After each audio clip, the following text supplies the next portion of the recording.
el ingeniero Nabil Chávez Majouf. Estudios diplomado de gestión de proyectos en la Universidad Gabriel René Moreno. Tiene un máster de ingeniería en la Universidad de Oklahoma, año 2012. Actividad profesional actual es ingeniero de operaciones de IPFB Yaco, 2016. Actividad profesional pasada: ingeniero de producción y estimulación en SLB Houston, Texas, USA, año 2015. Ingeniero de fracturamiento hidráulico SLB San Antonio, Texas, USA, año 2012-2014. Investigador asociado al Laboratorio de Surfactantes Aplicados en Norman, Oklahoma, año 2010-2012. Capacitación profesional en la industria nivel avanzado experto. Flujos de trabajo para el desarrollo de campo de hidrocarburos, París, 2014. Producción de reservorios, Houston, Texas, año 2014. Recibamos con un fuerte aplauso, por favor, al máster Nabil Chávez Majouf. Aló. Hola, buenas noches. Bueno, primero que todo, me gustaría que todo el mundo, por favor, se levante.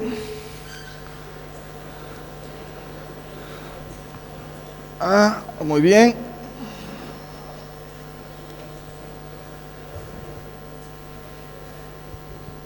Perfecto, ahora sí. Se estiran.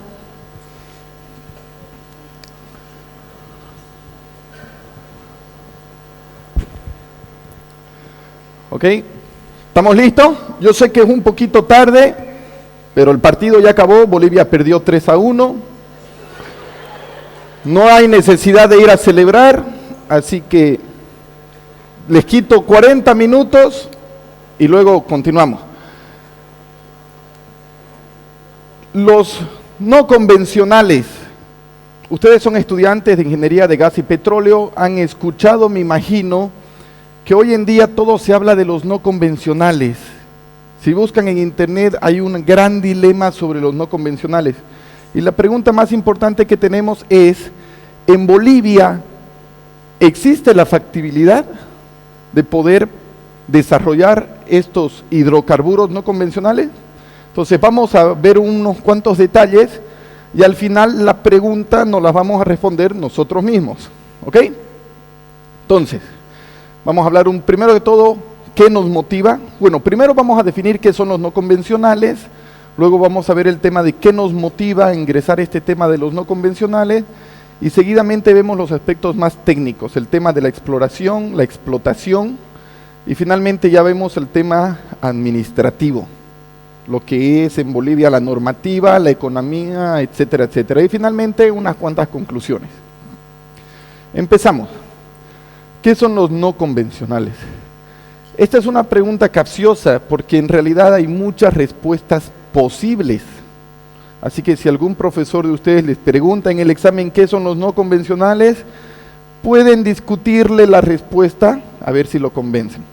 Pero por ejemplo, el Servicio Geológico de Estados Unidos llama a los no convencionales como son los hidrocarburos que requieren técnicas de perforación y métodos de recuperación especiales. No es la típica de ir y perforar, completar el pozo y que salga. Necesitas algo diferente. Luego, el Departamento de Energía de Estados Unidos dice que se produce a través de medios que no cumplen con el criterio de producción convencional. Significa que necesitas algo más importante. La Universidad de Edimburgo, que es la universidad líder de Escocia, es una universidad que está muy metida en el tema petrolero, ya que es el Mar del Norte, hay muchos hidrocarburos, nos dice que requieren de métodos de extracción no convencionales que normalmente es necesario. Entonces seguimos con el tema que se requieren métodos extras, algo especial, algo diferente. Si vemos a la Universidad de Jiangsu, la universidad petrolera más importante en China, ya nos habla un poquito más complejo, nos dice que son hidrocarburos que por las características de los yacimientos y los mecanismos de acumulación, entonces aquí ya estamos viendo tema más de geología y reservorio, pero también nos dicen que no pueden producirse económicamente, esta es la palabra clave, económicamente, con las medidas tradicionales. Entonces, como ven, hay diferentes conceptos, pero en general todo se enfoca a que necesitas algo más de lo convencional, no es simplemente ir a perforar y que va a salir. Necesitas algo extra, necesitas tecnologías nuevas o algo diferente. Entonces, mucho se habla de shale o la lutita o el esquisto, es el gas de esquisto o el petróleo de esquisto o el shale gas. Aquí hay un pequeño problema de concepto. Los geólogos te van a decir que el esquisto no es en sí el shale, que lo apropiado sería la lutita. Por el resto de esta presentación vamos a hablar como si fuera shale para este término específico que lo vamos a ver luego, que es el shale. En Argentina se habla mucho del gas de esquisto, te dicen, pero vamos a manejarlo como shale. Entonces, existen varias fuentes de hidrocarburos no convencionales, como serían el shale gas, el shale oil. Luego tienes las arenas de baja permeabilidad, que son las tight sands, que son arenas productoras, como las que tenemos aquí en Bolivia, arenas productoras, pero de muy baja permeabilidad. Eso también se considera un no convencional. Y un montón de otros no convencionales que en Bolivia no tenemos. Muchos de ellos están asociados con aguas profundas, ¿no? Hidrocarburos en zonas marinas con aguas profundas. Y luego tienes las arenas que están cubiertas de petróleo, que es en Canadá, y otras. Pero lo más importante es la nota de acá abajo, que es un montón de palabras que en general dice lo siguiente. El tema no convencional varía de acuerdo al tiempo y la tecnología. Lo que hace 20 años era no convencional, hoy en día se considera más convencional. Y lo que hoy día es no convencional, de aquí a 20 años va a ser convencional. Entonces esto es algo que se adapta a la tecnología del momento no convencional. Entonces, en Bolivia o en el mundo principalmente se está viendo mucho el tema de shale y de tight gas, tight oil, los tight sands, que en Bolivia tenemos. Las tres primeras en Bolivia hay ese tipo de formaciones. Es muy importante, les decía, es un tema del tiempo. Aquí hay 3 ejemplos de estudios que desde finales de los 70 se viene haciendo estos estudios. Tenemos desde el 78, del 80. Estos estudios de no convencionales llevan mucho tiempo, ¿no? Aquí podemos ver Unconventional Gas Recovery Symposium. Aquí ya se empieza a utilizar la palabra shale, como pueden ver aquí en 1980. Entonces, ¿por qué todo el mundo ahora está con esto del shale y de los no convencionales? En Bolivia actualmente no se cuenta con un proyecto oficial, digo oficial entre comillas porque YPFB y una compañía canadiense que se llama Cancambria ya están empezando a entrar en el tema, pero todavía no hay algo oficial de que hayan empezado a poner los recursos necesarios para poder desarrollar esto.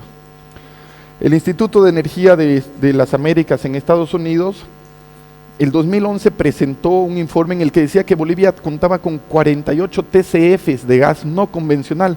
Entonces a todo el mundo le brillaron los ojos, porque las reservas actuales de Bolivia dicen que están alrededor de 10 TCFs y de pronto te dicen 48, locura. Entonces todo el mundo empezó a ver el tema de que puede que tengamos más. Y este es parte del reporte que ellos presentaron. Como pueden ver allá arriba se ve Bolivia Chaco Basin en el norte, y decía que contaba con 48 TCFs, Argentina 700, Paraguay 62, Brasil 200, y esto salió el 2011.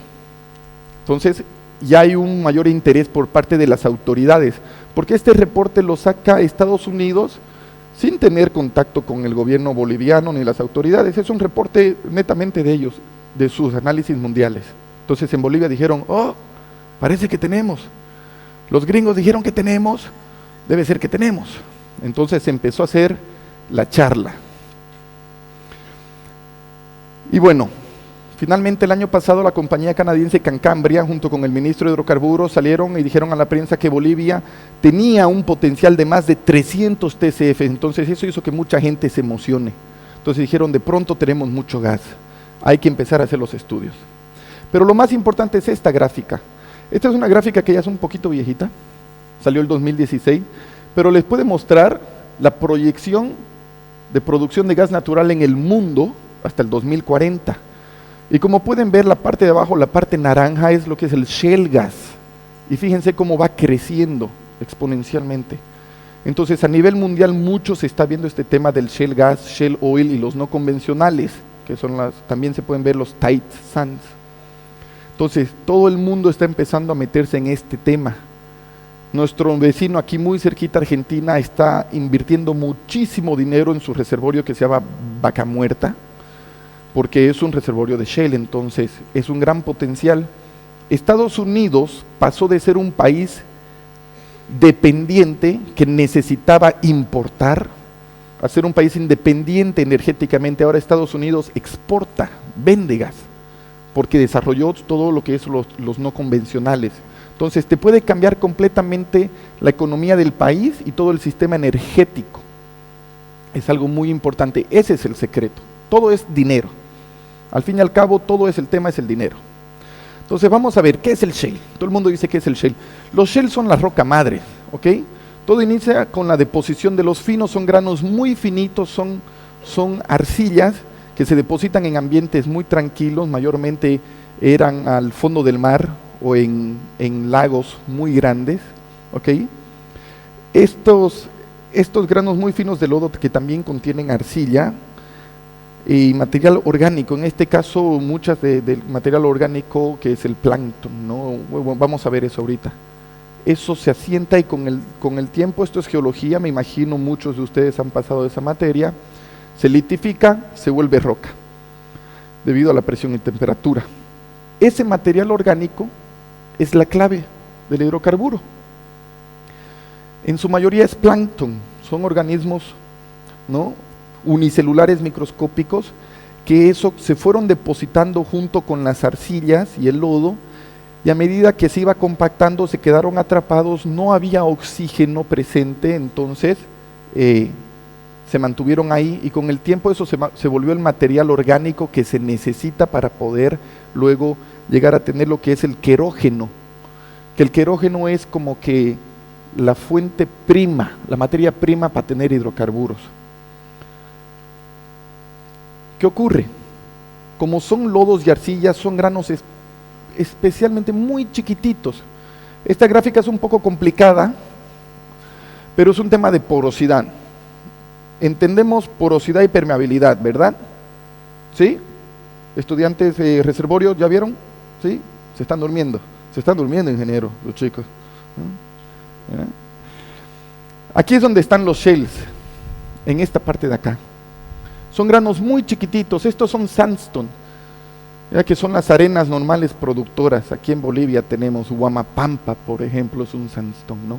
Pero luego tenemos los shales que son más chiquititos, al ser granitos más chiquititos, están mucho más juntitos, entonces es un tema de porosidad. Y luego, ¿qué es otro aspecto? Ahí están los shales.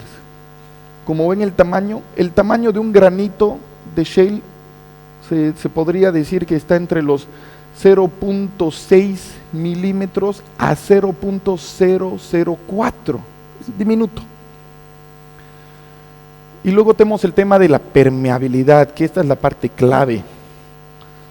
Como pueden ver en esta escala tenemos permeabilidades desde los darcis, milidarcis, luego se entra el tema de los nanodarcis y finalmente a los microdarcis. ¿Okay?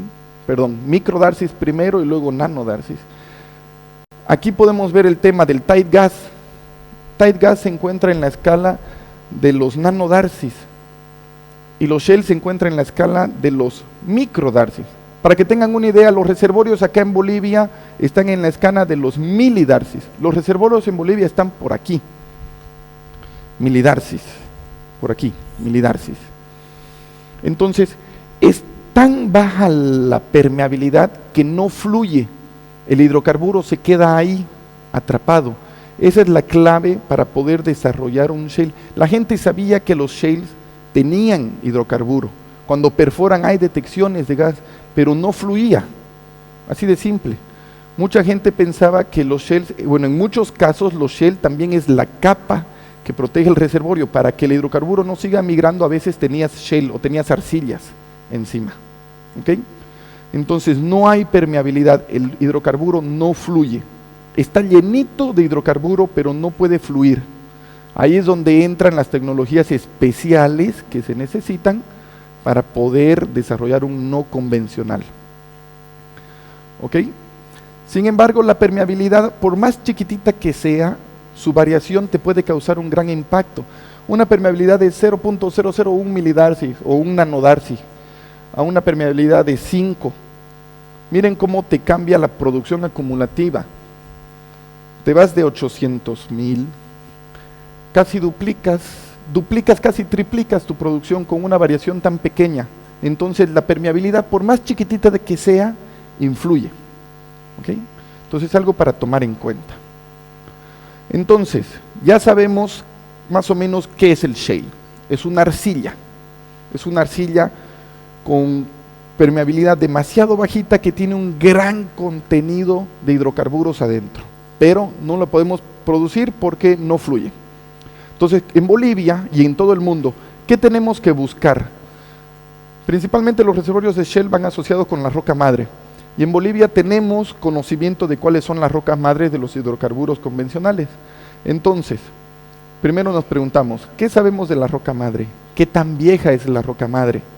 ¿A qué profundidad está? ¿Qué espesor tiene?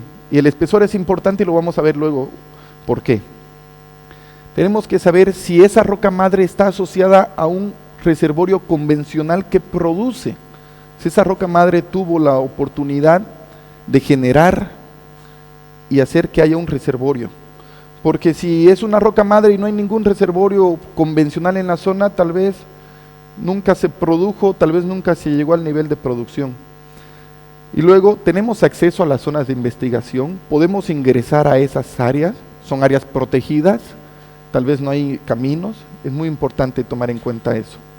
Y aquí en Bolivia conocemos las rocas madres, en la zona del Chapare está Limoncitos, en el centro tenemos Los Monos, al igual que el sur, y hacia el Chaco tenemos también un poco de Limoncitos y también tenemos el bloque que se conoce y se ve mucho, pero no hay muchos pozos en esa zona del Chaco.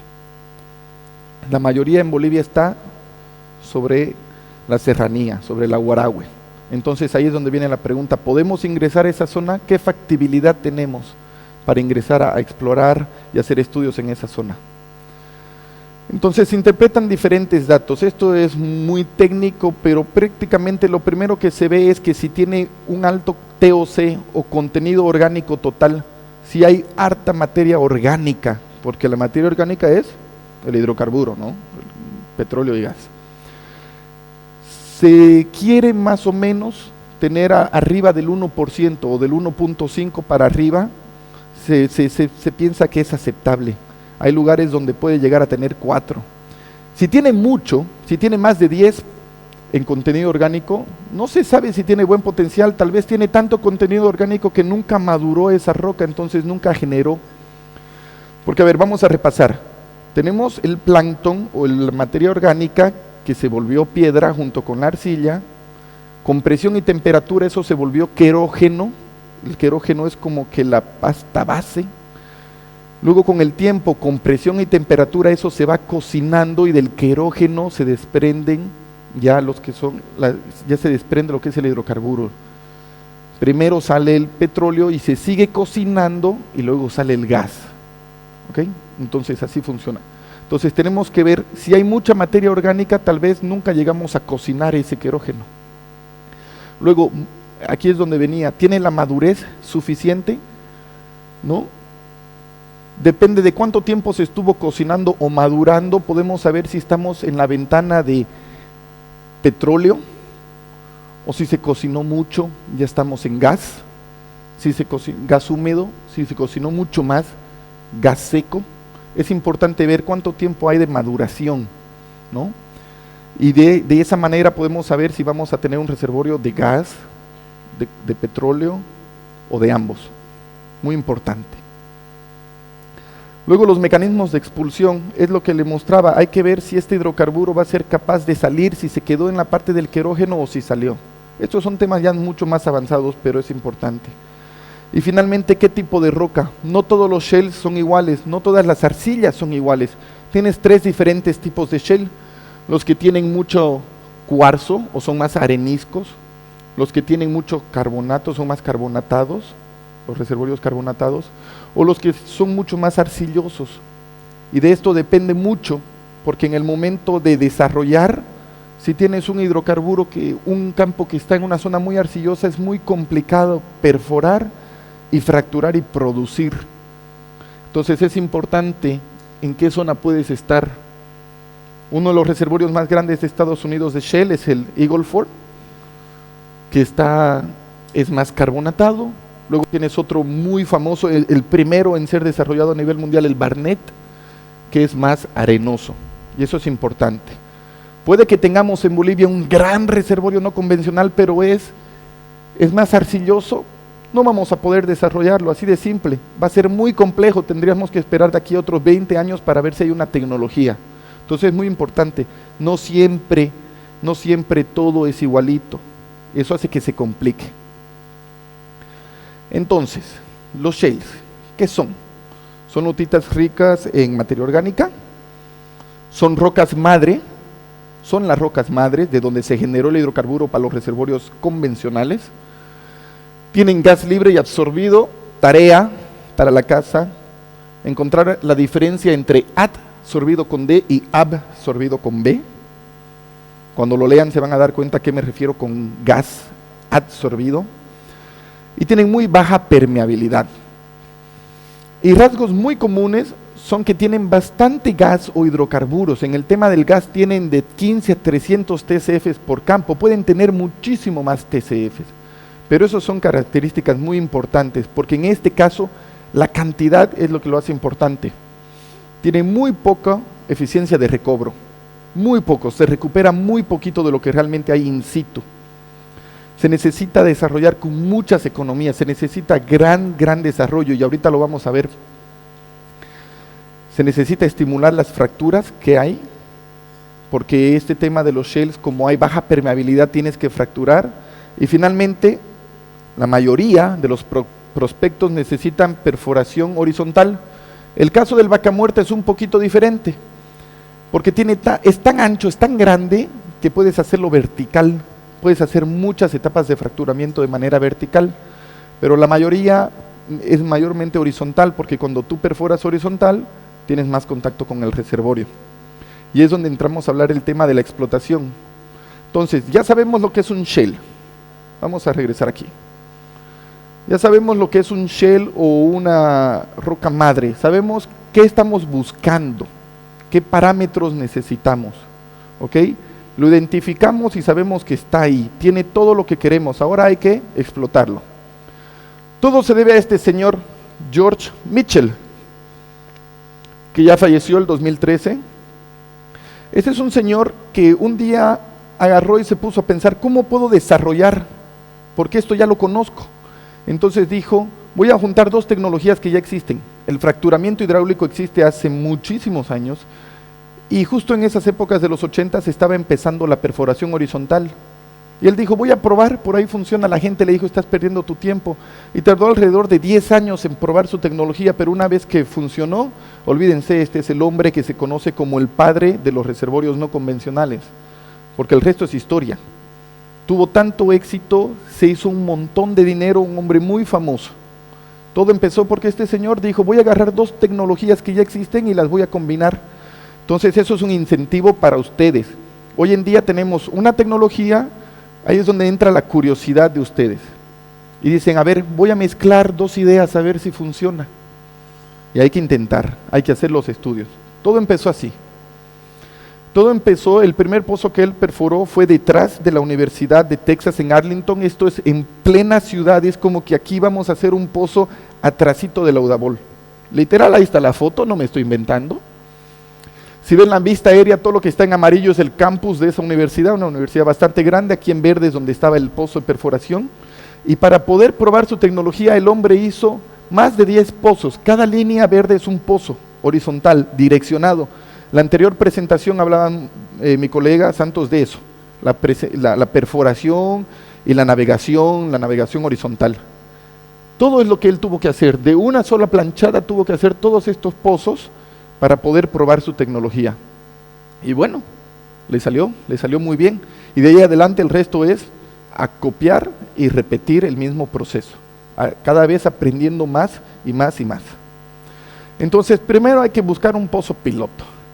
Y esto es un poquito largo, pero a este punto quería venir. La capacidad de poder mantenerse en la perforación horizontal. Santos explicó, ¿no? Hay la tecnología Pathfinder, tú tienes que tratar de mantenerte en tu objetivo.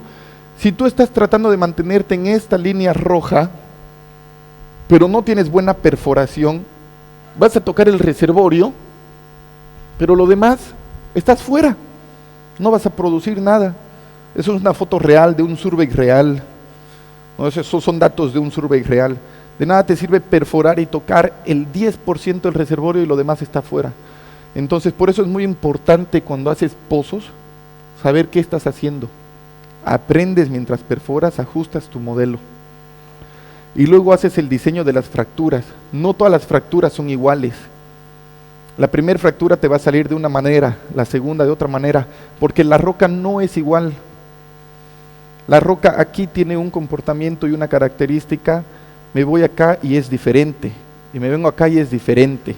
Entonces es muy importante hacer los estudios, hacer la prueba, aprender y diseñar. Aquí es donde entran ustedes, los ingenieros. No es nomás ir al pozo, sentarse en la oficina y decir, copy, paste, ¿no? Copiar, pegar, control C, control V. No hay eso. Tal vez en las tareas de la universidad funcione, pero cuando tienes un pozo de 15 o 20 millones de dólares, no vas a ir a hacer esto, porque a la primera que haces copiar, pegar y te sale todo mal, te despiden. Te despiden. Es más, te puedes meter en problemas legales. Entonces, aquí es donde ustedes entran. Para algo están estudiando. Tienen que hacer todo este tipo de análisis. Los que quieren estudiar perforación se van a enfocar en este tema. Poder hacer un pozo, poder direccionarlo, poder ponerlo en su lugar. La gente que quiera ver el tema de completación, aprende el tema del fracturamiento. Aprende cómo se comporta la roca. Aprende qué manera vas a fracturar. Y eso es otra charla inmensa que puede haber otro día, que si quieren volvemos y charlamos de fracturamiento. Pero ese es el tema, hay que aplicarse, hay que leer. A ver, ¿qué están haciendo en Argentina? Ok. ¿Qué están haciendo en Estados Unidos? Perfecto, ok, vamos a combinar y vamos a tratar de ver qué funciona en Bolivia. ¿Ok? Fíjense cómo cambió la actividad de pozos horizontales en Estados Unidos desde el principio de los 90 hasta finales del 2010. Lo que es azul es horizontal. Miren cómo a mediados del 2000, en el 2002, 2005, empieza a subir. Esto es el 2011, yo les garantizo que ahorita el 2019 esto es mucho más grande. ¿Por qué? Porque se dieron cuenta que perforar horizontalmente te ayuda a tener mucho más producción y te ayuda a desarrollar esos reservorios no convencionales que ahorita es el boom. Entonces hay que mantenerse al tanto con la tecnología. Hay que todos los días entrar a internet y leer las noticias. Yo le hago una pregunta, vamos a parar un ratito. ¿Quién sabe cuál es el precio del barril de petróleo hoy día? WTI, West Texas. Todos son estudiantes de gas y petróleo. ¿Cuánto es el precio del petróleo hoy día?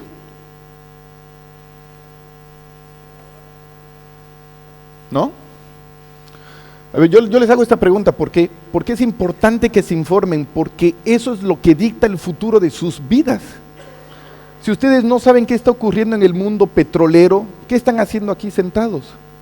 Están perdiendo su tiempo, están haciendo perder dinero a sus padres, a ustedes mismos. El precio del petróleo hoy día es 54, empezó a las 8 de la mañana con 52 y al final del día subió a 54. Es importante que ustedes sepan esto, porque el precio del petróleo sube, la industria tiene hay más industria, hay más trabajo para ustedes. El precio del petróleo cae, baja la inversión y ustedes se quedan sin trabajo. ¿Por qué? Porque ustedes fueron esos profesionales mediocres que nunca se conectaron con la industria y que nunca se pusieron a aprender. Entonces es importante, chicos, que estén conectados con su industria. Es importante que investiguen, que lean, que sepan qué está ocurriendo al lado, no solo aquí. Es muy importante, y eso era un paréntesis, ¿ok? Si algo van a aprender hoy día, me gustaría que sea eso, que tienen que estar informados y mantenerse al tanto de lo que ocurre en esta industria, porque es una industria mundial, y lo que ocurre fuera de Bolivia afecta a Bolivia. Si la industria a nivel mundial está cayendo, créanme, va a afectar a Bolivia también. Bueno, continuamos. Entonces, ¿cuáles son las maneras eficientes de producir un reservorio no convencional? Sabemos que la roca madre es el reservorio, Tiene muy baja permeabilidad, pero tiene gran contenido de hidrocarburos. ¿Ok? Los hidrocarburos están atrapados porque es muy baja permeabilidad. El fracturamiento nos permite que haya este flujo. Como la roca tiene baja permeabilidad, tú la fracturas, la estimulas y creas esos canales, esos conductos de flujo. ¿Y por qué es importante combinar las dos tecnologías? Miren el pozo horizontal contra un pozo vertical. En el pozo vertical solo tengo un poquito de contacto con el reservorio, muy poco contacto. En el pozo horizontal puedo llegar a tener de 150 pies, que es esto, a 4000 pies. Acuérdense, la permeabilidad es tan baja que el reservorio no fluye por sí solo. Necesitas tecnologías para ayudarlo. Por eso es no convencional, ¿se acuerdan la definición? Tecnologías extras. Entonces, donde tú logres fracturar, solo ahí va a fluir. Si dejas un espacio sin fracturar, no va a fluir. Y eso es hidrocarburo que estás dejando abandonado ahí abajo y es dinero que no estás recuperando. Así de sencillo. Entonces, por eso es que al combinar el horizontal con la fractura, te da la opción de producir mucho más. Tu tasa de recobro es mucho más grande en este caso que en este caso. ¿Qué ocurre en Argentina, en el Vaca Muerta? Espero que muchos de ustedes consigan trabajo y se pueden ir a trabajar a Argentina. En Argentina, esta parte oscura del reservorio es tan grande que estas fracturas las haces una encima de otra. Y sí te da la oportunidad de obtener el mismo caso. Lo importante aquí es conectarse con el hidrocarburo, tocar la mayor cantidad del reservorio. ¿Ok? Y para mis amigos que les gusta la perforación, esto también es importante. ¿Cómo vas a perforar tu pozo? ¿En qué dirección? Existe lo que es la geomecánica, que son los esfuerzos de la roca. Tienes los esfuerzos horizontales máximos y mínimos. Entonces, depende de cómo tú perfores tu pozo, vas a saber cómo crece tu fractura. Y aquí hay dos fotos que son de datos reales, datos de pozos que fueron perforados y fracturados, y de acuerdo al pozo pueden ver los puntitos de cómo la fractura creció. Ese pozo se perforó de cierta manera alineada con los esfuerzos de la roca que no dejaban crecer a la fractura. La roca tenía tanta fuerza que la fractura no podía crecer, necesitabas mucho poder. Por eso ven que los puntitos están bien cerquita al pozo. Ven la línea roja, es el pozo. Pero miren este caso, miren cómo crece la fractura. Ahora yo les pregunto a ustedes, ¿en cuál caso ustedes creen que el pozo produjo más? ¿No sean tímidos? ¿Un valiente, una valiente? ¿Sí? Obviamente. Tuviste más contacto con el reservorio. Cada zona que tocaste es hidrocarburo que produciste.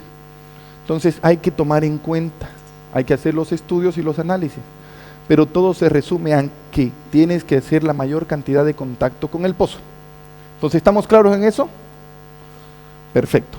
Entonces, esta diapositiva la dejé en inglés, porque también es importante, les digo, que esta industria, el inglés es importante. Yo les aconsejo que si pueden empiecen a aprender inglés, a los que todavía no lo hacen. Antiguamente se manejaba el fracturamiento como un tema de estimulación, ¿no? Que es la línea azul oscuro. Cuando el pozo ya estaba en su última etapa, lo fracturabas, lo estimulabas, le dabas un pequeño shock para que reviva, para tratar de conectar un poquito más. Eso es lo que era antiguamente. Hoy en día es al revés. Desde el momento en el que tú inicias el desarrollo de un campo, lo fracturas, porque si no lo fracturas, no tienes ese flujo. Entonces, por eso es que se habla mucho del famoso fracking, y fracking, y fracking, que fracking no es nada más que fracturamiento hidráulico en inglés.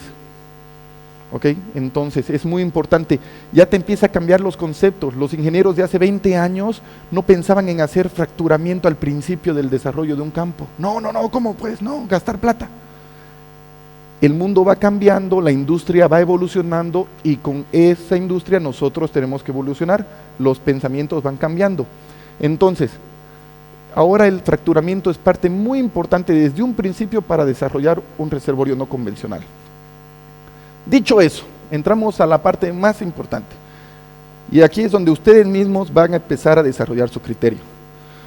En Bolivia, ¿se puede hacer esto? Veamos los temas que es la normativa. Actualmente en Bolivia no hay una normativa, no se cuenta. Tenemos normativa para todo, campos maduros, campos de exploración, exploratorios, desarrollo de campos, si es de líquidos, si es de gas, pero nadie sabe nada, nadie dice nada de los no convencionales. Y es muy importante que haya una normativa. ¿Por qué? Porque la inversión es bastante grande y hay harto riesgo. Vas a tener que poner mucho dinero. El desarrollo de un reservorio de Shell es un tema de economía de escala y les voy a mostrar una foto y ya se van a dar cuenta por qué les hablo de economía de escala. Acuérdense que donde toca la fractura, produces. Por ende necesitas hacer muchas fracturas y perforar muchos pozos. ¿Ok? Solo se produce lo que se conecta. Y es una inversión a largo plazo, porque son muchos pozos. Otro aspecto de la normativa es qué tipo de incentivos ofrecemos a las compañías operadoras, porque ellos ponen el dinero.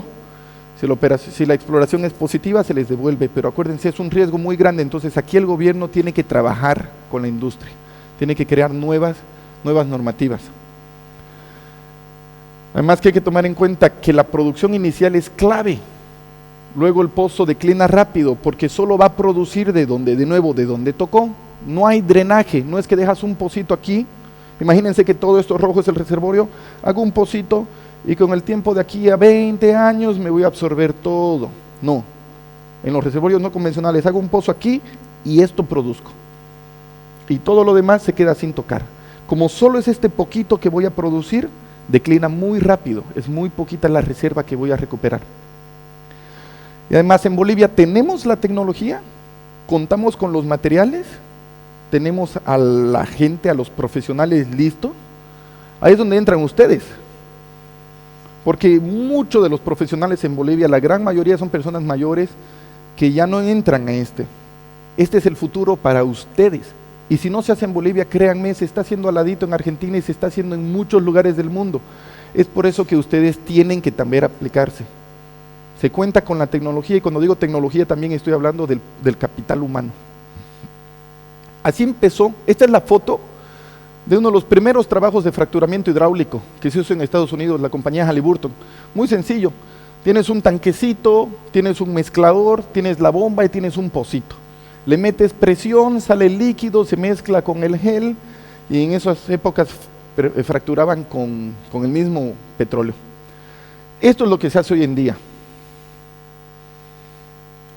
Este amarillito que ven acá al medio, este sería el pozo. Le han puesto una chaqueta porque con el invierno se congela, entonces tienen que proteger todo. Miren la cantidad de camiones, miren la cantidad de equipo que se necesita.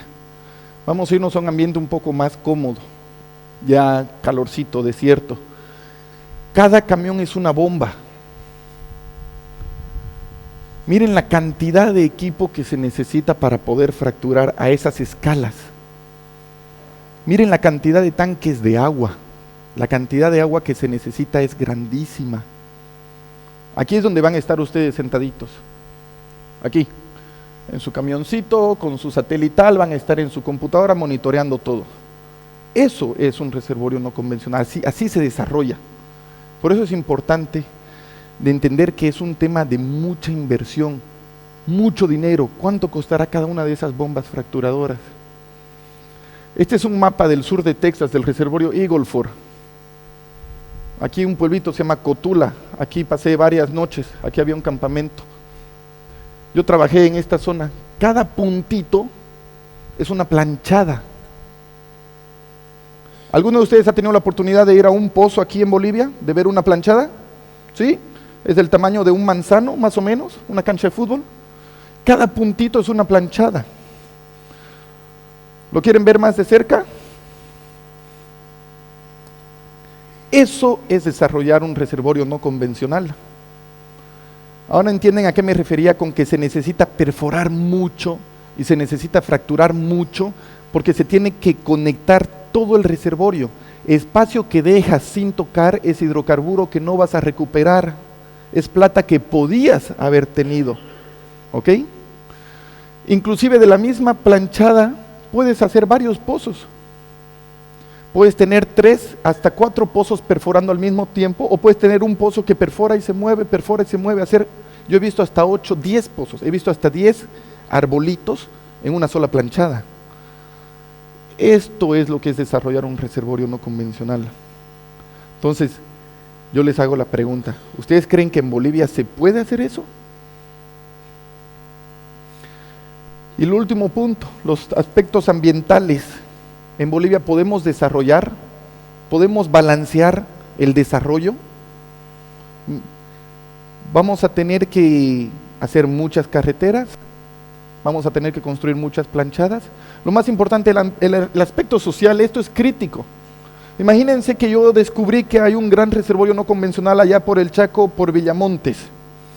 Ya, bueno, vamos a hacer carretera, es todo planito y bonito. Vamos a hacer carretera, vamos a hacer planchadas. Primer punto, me están desforestando, me están talando todos los árboles. Ya, primer problema social. Segundo problema social, a don Juancito se le contaminó su pequeña quebradita de agua. Entonces don Juan se reúne con todos sus comunarios y te bloquea la carretera. O más allá de eso, simplemente le prometieron que iban a construir algo y hay los bloqueos. Ustedes vieron cómo es este tema. Si yo tengo 10, 15, 20 pozos perforando al mismo tiempo y otros 10 haciendo fracturamiento, ¿ustedes creen que se puede dar uno el lujo de que le bloqueen la carretera? Los camiones van día y noche, no para. Mi colega que presentó hace rato dijo, ¿no? Es día y noche, turnos de 14 días, 20 días, 30 días. Tú no puedes tomarte el riesgo de que estés en plena perforación o en pleno fracturamiento y que no te llegue tu químico. ¿Qué haces? Estos bichotes cobran por hora, por día o por hora. Entonces eso es muy importante tomar en cuenta. En Bolivia hemos llegado a tener esa conciencia de que estamos listos para poder revolucionar la industria, estamos listos para poder competir, les damos las garantías a las compañías petroleras. A ni uno de ustedes les va a gustar que cuando sean líderes, porque estoy seguro que de aquí van a salir muchos líderes, van a ser líderes de un proyecto y tienes que mandar un montón de camiones y químicos y materiales y ingenieros a la planchada y luego te dicen, ¿sabes qué? Hay bloqueo. Es un problema muy serio. Entonces, para concluir, que muchos de ustedes ya han llegado a sus conclusiones, espero. En Bolivia ya se habla sobre los no convencionales. En las compañías de operadoras, en YPFB y las demás, ya se habla. Y eso es muy bueno, porque al menos ya estamos empezando a meternos en el tema. Pero hay muy pocos estudios. Entonces ahí es donde entran ustedes. ¿Alguien no tiene un proyecto de tesis? Ahí está, proyecto de tesis. ¿Alguien quiere hacer su práctica? Bueno, acérquese a un profesor o vaya a una compañía y dígale, oye, ¿por qué no? ¿Ok? Es muy importante. Se necesita una gran inversión. Ustedes vieron la cantidad de pozos que hay que perforar y la cantidad de planchadas que hay que construir, la cantidad de carreteras. Se necesita mucha plata y se necesita mucha infraestructura. Así también no contamos en Bolivia con las condiciones sociales y de medio ambiente necesarias, porque es así de sencillo. En Bolivia no contamos por ahora. Entonces, en conclusión, esto es muy importante, no tenemos una normativa, nadie sabe qué hacer al respecto, cuánto voy a invertir, cuánto me va a devolver el gobierno, quién corre con el riesgo, es un tema de dinero. Entonces la pregunta es, si en Bolivia hay factibilidad de hidrocarburos de shale o no convencionales, puede ser tight gas también, no solo shale, y sí es factible, pero mi opinión es que estamos todavía bastante lejos. Pero esa brecha se puede acortar con el compromiso de las profesionales actuales, con el compromiso de los gobernantes actuales y con el compromiso de ustedes, jóvenes y señoritas estudiantes. Porque de aquí es de donde tiene que salir el potencial, de aquí es donde tiene que salir la gente que diga, sí, voy a hacer mi tesis en no convencional y voy a hacer mis estudios, ¿ok?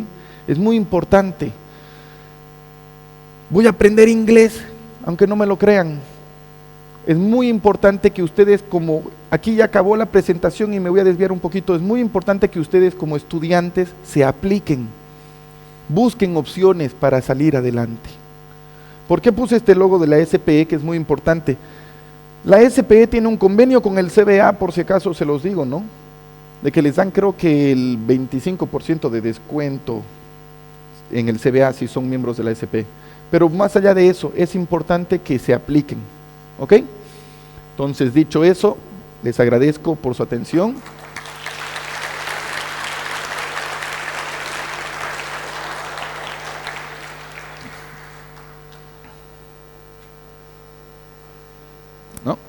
No era eso. Bueno, muchísimas gracias, ingeniero Nabil Chávez Mahfouz. Quería preguntar, ¿alguien tiene alguna pregunta en el público? Levante la mano, por favor. Adelante, Diana.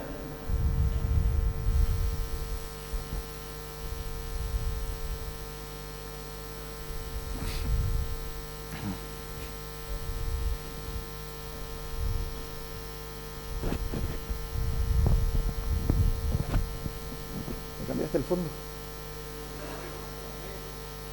Sí, pero ese no es el fondo. No, el fondo, te digo, la presentación. Es que ese ya no es el tema, ¿no? Hola. Yo quisiera saber qué impactos ambientales tiene el uso de métodos de perforación para hidrocarburos no convencionales. Perfecto, buena pregunta. Y ese es un tema tabú y es un tema crítico a nivel mundial. La perforación en sí, convencional o no convencional, tenemos que aceptarlo, tiene un impacto ambiental, tiene. Pero créanme que en Bolivia, yo lo he visto, se tiene buen control sobre ese tema. Una cosa es la perforación, el tema crítico aquí es el shale. A ver, te voy a decir dónde, yo de aquí lo manejo, no te preocupes. Aquí vamos a ver, para poder fracturar, como dije, se necesita agua, fracturamiento hidráulico, se necesita poder hidráulico. Miren la cantidad de tanques de agua, estos son tanques verticales porque como allá se congela todo abajo tienen llama para mantener el agua calientita. Y en este caso son tanques, como los más comunes. Ese es el impacto ambiental que yo diría es el más crítico, la cantidad de agua que se utiliza. Porque necesitas tener agua de cierta calidad, no puede ser agua sucia. Como vas a poner químicos y es química básica, si el agua está contaminada, los químicos no van a reaccionar de la manera que deberían reaccionar. Luego que inyectas toda esta agua, tiene que salir. ¿Qué haces con esa agua? ¿Cuál es el porcentaje de esa agua que vas a reciclar? ¿Y cuál es el porcentaje de agua que vas a tener que poner en pozos disposal? ¿O vas a tener que ingeniártelas? Entonces, ese es el gran impacto ambiental. Yo diría, es el tema del agua. ¿Cuánta agua se utiliza? Porque cuando tú estás haciendo un reservorio no convencional, mientras perforas un pozo de producción, luego tienes un pozo de agua y luego tienes un pozo que es un pozo de desechos. Entonces, ¿de dónde vas a conseguir esa agua? Acá en Bolivia, los grandes prospectos que se están estudiando son en el Chaco. ¿Y qué sabemos del Chaco? Con tema agua, no van de la manito, ¿no? No mucho. No hay agua en el Chaco. Entonces, eso es un tema muy importante. Si te vas a chupar todo el acuífero de una zona, de una comunidad, ¿vas a dejar sin agua a esa gente? Ese es el tema muy importante, ¿no? ¿Alguien más? ¿Alguien tiene alguna otra pregunta? Sí.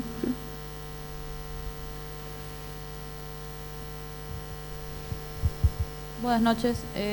Quería saber acerca de la información que usted dijo, que se tiene un número de reservas en Bolivia, que se decía que tenía tantas reservas, tantos TCFs de este tipo de reservorios. Quería saber cómo se puede acceder a esa información, porque busqué en internet hace tiempo y vi que solo había, que como usted dijo, solo se estaba viendo a futuro, que se había hecho un programa, pero no había algo en específico de los reservorios.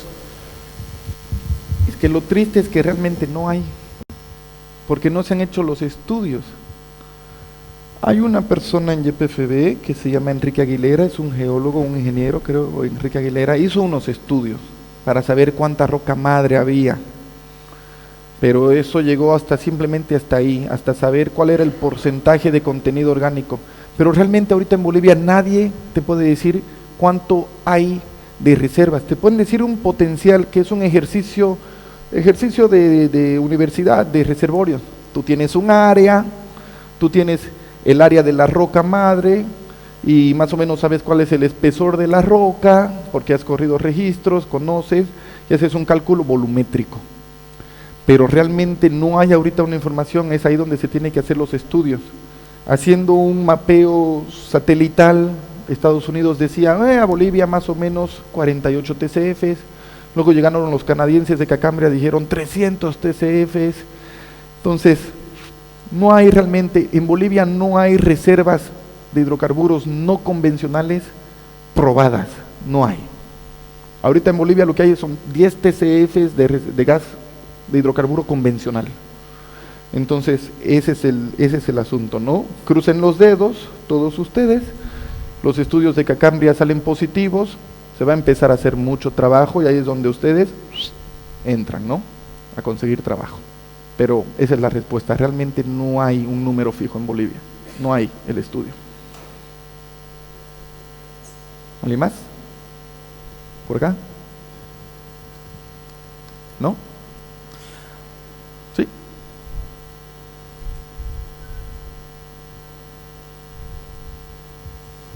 Buenas noches. La pregunta que tengo ahorita es, si bien los estudios dicen de que solamente es una estimación, no hemos llegado a hacer la perforación para poder saber o tener más información.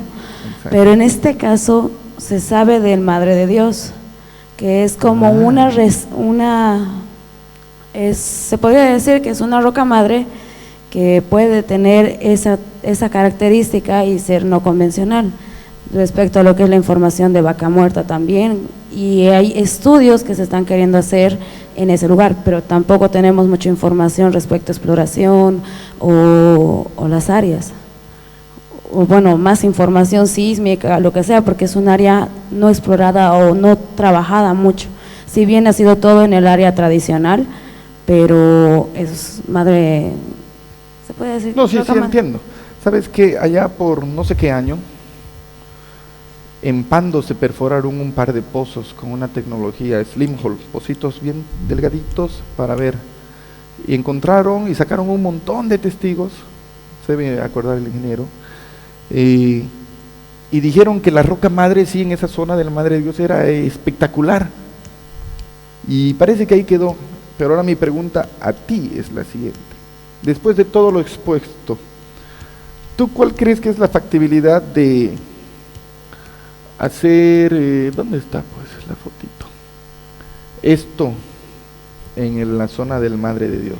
Exactamente, hoy día estaba notando esa problemática, porque si el Madre de Dios es un área muy, se podría decir geológicamente, es muy irregular, se podría decir, entonces ¿sí? No sería fácil acceder ahí, ya que también es un área con bastante forestación. Exacto. Es un área verde que también tiene restricciones. Muchos ríos también. Exacto. La contaminación. Y hay también los ticos, ¿no? Lo que son las áreas protegidas o son los pueblos originarios de ahí también, ¿no? Y es algo que por normativas es difícil de acceder. No, continúa, sí. Entonces, sí es algo problemático, pero Perú trabaja por parte de esa migración del hidrocarburo que sale de esa roca madre. Sí, es un buen punto, y ahí es donde, como ya repetí muchas veces, ahí es donde entran ustedes. Si alguien necesita un proyecto de tesis, no se lo roben, ella va a hacer su proyecto de tesis, estoy molestando, en la factibilidad de desarrollar el Madre de Dios. Es que hay muchos aspectos que tienen que combinarse. Puede que en la Madre de Dios, en la zona del Madre de Dios tengamos mejor roca madre del mundo, pero es que también hay que ver los aspectos operativos y los aspectos normativos, ambientales y sociales. Es muy importante, es una combinación. Por ejemplo, Esto no se puede hacer en la zona del Aguarahue, por decir, por la zona de Margarita y la zona tradicional, porque es puro montaña. ¿Cómo vas a hacer tantas planchadas? Y en el Madre de Dios vas a tener que tirarte un montón de selva. Hay un montón de ríos y pantanos. Entonces es una combinación. Si ustedes se fijan a nivel mundial, las zonas de reservorios no convencionales son zonas bien inhóspitas. El Vaca Muerta en Argentina es una zona bien fría, es una llanura fría. Sí. En Estados Unidos el Eagle Forest es un desierto. Esto es en el norte, en Canadá, es en un bosque, sí, se han talado un montón de árboles, pero no hay mucho ese problema. Entonces es una combinación. Ahí es donde ustedes ya tienen que empezar a jugar con todo lo que tienen al alcance. A ver, voy a agarrar el mapa de Bolivia, ¿qué zona es más planito para hacer más carreteras, más planchadas? No hay mucho problema con control de zona de reserva natural, no hay mucho problema con los pueblos indígenas. Es una ecuación y cada variable cuenta. Ahí es donde ustedes tienen que entrar, los futuros ingenieros, los ingenieros actuales también. Pero esto espero que los haga pensar a ustedes de que la industria no es simplemente ir y hacer un pozo. La industria es mucho más grande que eso. Entonces, tu observación es muy buena. La Madre de Dios tiene mucho potencial. Ahora el reto es cómo lo desarrollamos. Gracias. Perfecto. ¿Alguien tiene alguna otra duda? Levante la mano. ¿Ninguna? Bueno, un aplauso por favor para el ingeniero Nabil Chávez. Y ahora nuestro decano va a hacer presente un obsequio para él.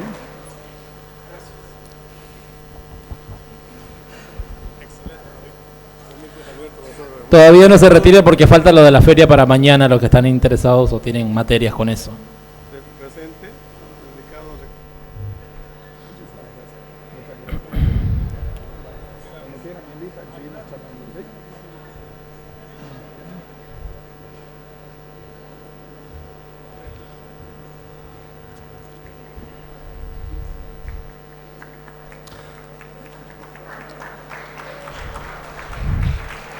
Muchas gracias, chicos. Muchas gracias.